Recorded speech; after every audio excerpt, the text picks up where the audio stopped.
I'm nervous.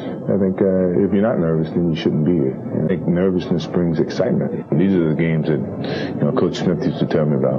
These are the fun games, when anticipation is so high and the expectation is to go out and play a hard game and, let whoever put the hardest work on the basketball court decide to win. And who's going to win. And, it's no different. Nobody said that Chicago Bulls are immune to this. I think this is a gut check for us, and I kind of like it. I'm sure you have heard someone saying that if you're feeling nervous to play, it is because you didn't prepare well enough. Well, I'm here to tell you that is coming from a place of no knowledge. There's no psychology behind this quote. There's no psychology behind a quote like this. I work with athletes that are competing at a highest level in their sports, and I'm here to tell you that if you're feeling nervous, that can become an advantage as long as you are able to use that into performing better. In this video, I'm gonna show you things that will allow you to see anxiety in a different way, and most importantly, to start using that for your own benefit. Instead of trying to avoid feeling anxious, I want you to start using your anxiety to perform even better. So I'll give you the topics, I'll give you the science, I'll give you the exercises. So it's up to you to apply them or to continue hoping that you no longer feel anxious or listening to these motivational quotes that make no sense and that don't allow you to reach your full potential. In here, we'll discuss science, we discuss strategies that are actually useful and helpful, just like they have helped the thousands of athletes who use our methodology inside our program and achieve incredible results. So stick with me in this video and you're gonna learn exactly how you can train your brain like an elite athlete. So let's get started. So the first step that we need to know is that nervousness and excitement are very similar. So if here we have different emotions and you're feeling nervous, what most athletes try to do is feeling calm. And notice the calm is on the extreme opposite of feeling nervous. So there's a long way to bring you from this level of high arousal to low arousal, from low valence to high valence, which is not needed. Do you want to play a game feeling the same way that you feel when you are about to sleep? That is certainly not going to help you perform better. So instead of having that expectations of feeling calm, not feeling nervous at all, we need to bring you to a state in which you are able to use the best of your ability. And for you to use the best of your ability, you must feel excited. And excitement and nervousness are very similar in terms of arousal level. They are exactly the same thing. Physiologically, the changes that are going to happen in your body are about the same, to when you are nervous, to when you are excited. And as long as you are able to channel that and feel excited, you are going to be able to benefit from those physiological differences, which is mostly having more energy at your disposal. One quick fact that I find very curious that most athletes don't know is that when you have the feeling of heavy legs, the reason why you feel that way, it is because you enter that state of higher arousal. Higher arousal means an ability to use more energy. I need more energy. My body needs more energy. And our body, understanding that, what it does is start pumping blood to our extremities, hands, arms, legs, feet. So the feeling that having heavy legs, it is a higher blood flow going through your legs, which makes you feel that your legs are heavier because there's more blood going through that. And this thing is also related to the butterflies that you feel in your stomach. The blood is going out of your belly. The blood flow is not as much in this region of your body, and it goes to your legs, which makes this feeling of emptiness on your stomach, those butterflies, which is because of that.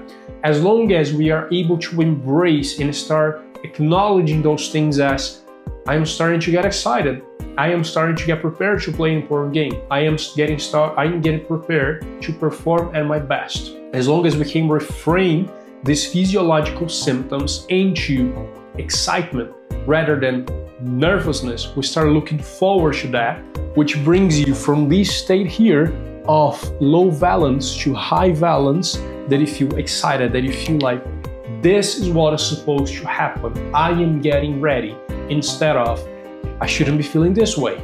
I am feeling anxious. I am feeling nervous. My legs are tired. I feel more tired. I don't want to be like this. I should calm down. I should calm down. And that way, you bring yourself to a state of low valence and feeling more nervous. That brings us to the second topic, which is you are not supposed to try to calm yourself down. Think about it. If you are too nervous and what you really need is to calm down, you really need to decrease the arousal level, because yes, even though those two things are quite similar, you could be in a level of arousal here instead of here, and you want to bring yourself down. Even if that is excitement, it should still be lower for you to perform your best. So what do? If the goal is to decrease arousal, to be more relaxed, to be calmer instead of being more agitated, unable to be still, what should we do? So the first step is not trying to force yourself to calm down. Think about it. If you're really nervous, if you're really anxious, and then the thing that you do is to put a lot of pressure on yourself to calm down, what that is going to happen? Imagine that you are in a situation in which you are very nervous and someone comes to you, points a gun to your head and says, calm down, if you don't, I'll shoot you. That way, are you gonna feel calmer? This extra pressure to calm down, is it gonna help you to feel calmer, more relaxed, or is that gonna make you panic? Make you enter a spiral of more nervousness, more anxiety, and the more you try to shut down those feelings, the more they grow, the more they spiral, the more anxious you feel? Probably that would be the thing that would happen to you. So instead of doing that, what we want to do is to practice the ability to be still, to accept, to be calm and comfortable in that situation. How do we do that? How do we become a blue blood who's able to cope with those emotions, who's able to stay in the present moment even though when you are uncomfortable? The analogy that I like to use with my clients when I'm having sessions with an athlete is, imagine yourself going to a cold plunge, going to an ice bath. As you go in there, you know it is going to be cold. And if you start wishing that it is not cold, that I wish it's not as cold, I wish this is warm, I wish my body doesn't feel that cold, I wish that this is faster, things get more difficult because we're creating expectations in a way that don't align with the situation we're going through. Instead, all we want to do is expect the things are going to be hard, and I'm going to do them even though they are hard. I am not wishing, I'm not trying to avoid discomfort. I am embracing it. I am going inside knowing it's going to be cold, and I'll be comfortable being uncomfortable with this cold. When I do this, the same principle with my anxiety, I know I'm going to go there. I know I'm going to play that game. I know I'm going to feel anxious. I know that it's somewhat uncomfortable. I know there's some pressure, but I'll be fine with it. I'll just breathe through those feelings. You become a lot more comfortable being anxious, which in return lowers your anxiety level because you are embracing or not wishing that you don't feel anxious, which essentially, when you feel anxious, it is your body preparing you for something that's going to happen in the future. Now imagine if when you feel anxious, you get more anxious because you don't want to feel more anxious in the future. Your body wishing something doesn't happen in the future causes more anxiety. If you are anxious and you are fine being there, you don't have expectations that things are different in the future, that lowers your anxiety because you're no longer hoping that things change. You're just accepting the way they are. That allows your entire physiology to cool down a little bit, to become calmer.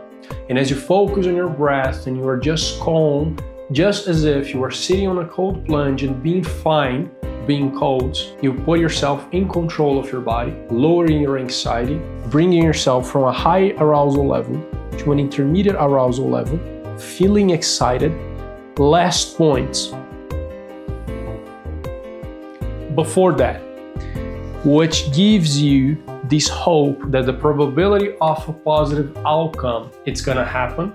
So you are excited with an optimal level of arousal. You are not too high, you are not too low. You're optimistic that what's gonna happen in the future is positive, but without putting too much emphasis on that, which gives you control of your mindset and physiology and emotions. And lastly, if you get to this point, you're already ahead of most athletes who have no control of their emotions. Last point, stress is not bad.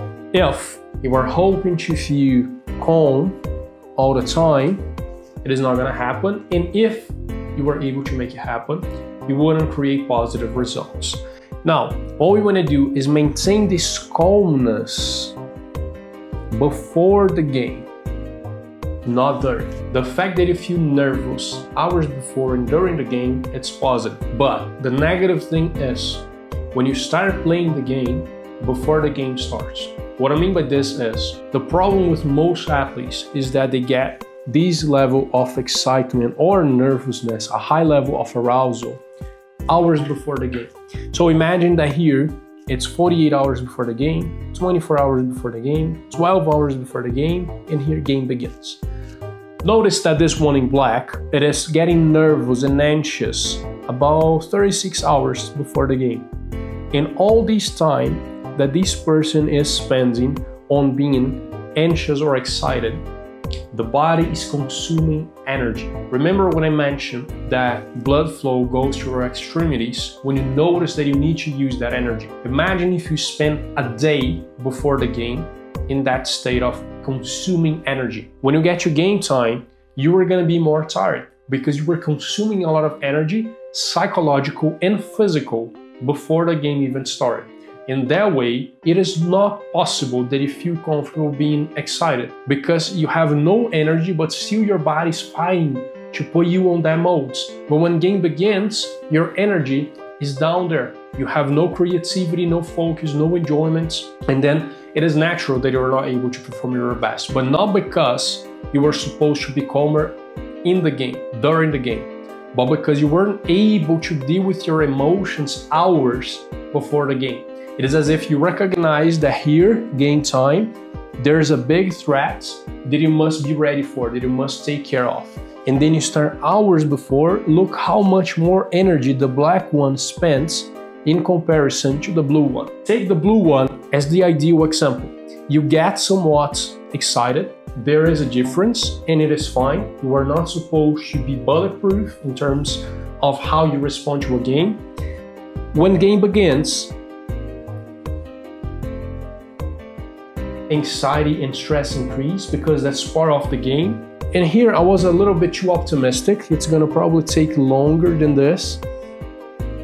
But anyway, the idea is that before the game, you are able to control your emotions. You're not wasting a lot of psychological energy wondering about all things that could happen in the game or being in that state of too cautious, of fear, of stress levels.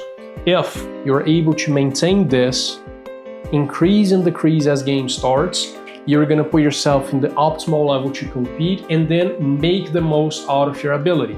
If you make this happen, this spike in stress and anxiety, it's gonna increase your attention, make you more excited, and then allow you to enter the zone of flow because there's more energy at your disposal. And as long as you channel that into things that you can control, you are gonna perform well that game because you have been preparing, you put yourself in your optimal emotional state, you're gonna perform.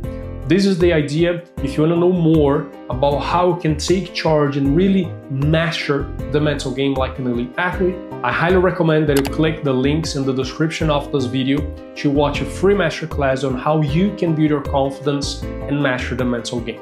If you like this video, make sure to subscribe to the channel and also like the video, and I'll see you in the next one.